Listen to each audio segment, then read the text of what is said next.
Hey, my name's John Sullivan and my wife, Tracy Sullivan. We've been married now 11 and a half years. Over that time, we've had an incredible experience with the Lord going around the world, from China, South Korea, Indonesia, Peru, Brazil, Argentina, and it's been a wild journey. When I think about missions, I think the reason, the why behind why I would feel compelled to go, I think a lot about Acts 1:8, when the Lord talks about that we are to be making disciples and to be His witnesses in Jerusalem and Judea and Samaria and the ends of the earth. So it's like St. Louis and maybe the Midwest and across the tracks and then all the way to the ends of the globe. In the Great Commission, God commands us to go. He tells us to make disciples of all nations. And that's really our focus, is we want to see local leaders and people equipped with the gospel so that they in turn can equip others to go and to tell others the good news of the gospel. That is our primary focus. So what we have found over the last 11 years of our personal ministry is that the greatest way to impact the nations is by the equipping of others as disciples.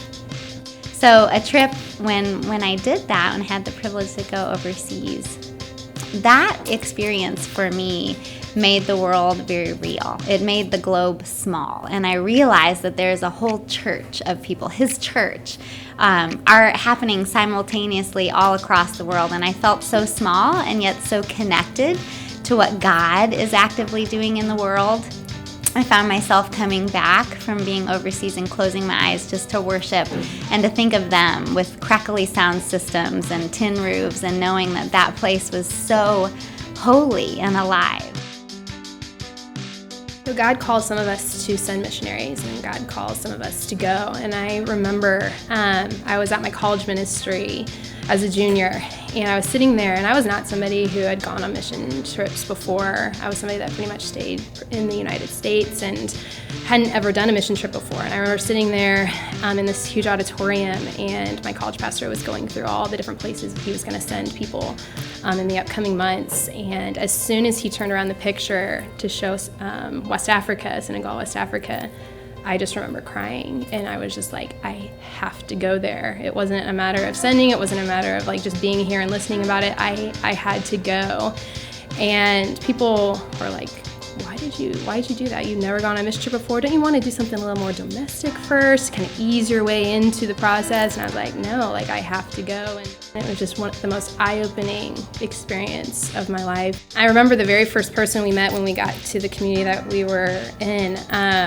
I went up to this man, and we were going up to everybody. There was like this huge formal welcoming process. And I went up to this man, and I shook his hand, and he didn't have all of his fingers. And I remember shaking it. And I went to the missionary, I was talking to him about it, and he basically said, well, he probably had diabetes or leprosy. And I just remember thinking to myself, like, I maybe touched somebody like with leprosy. That's crazy. And it was that moment where I completely trusted in God. Like, God put me here, and no matter what happens to me, it's not about me. It's all about the message that I'm bringing. And I literally like let go of everything. And that was like the moment where I was like, yeah, it's like go time.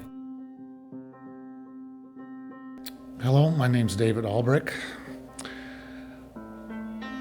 I became a Christian in 2011, and there was a chance to go to Haiti on a mission trip. Never been on a mission trip before, so I went, and I got hooked on it. That's all there is to it. The faith that these people have that are Christians compared to our faith, it's so easy for us to say that we're Christians when we don't have to put it on the line.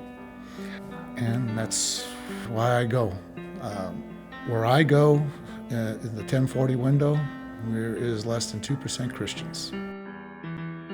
It's just funny how God can bring people together and just out of the clear blue and use your talents for whatever reason.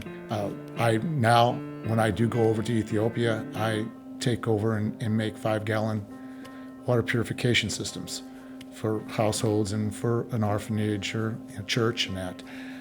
It's really something to watch and see their eyes when the water goes in and it's brackish or reddish looking and it comes out clear, because they just think it's magic.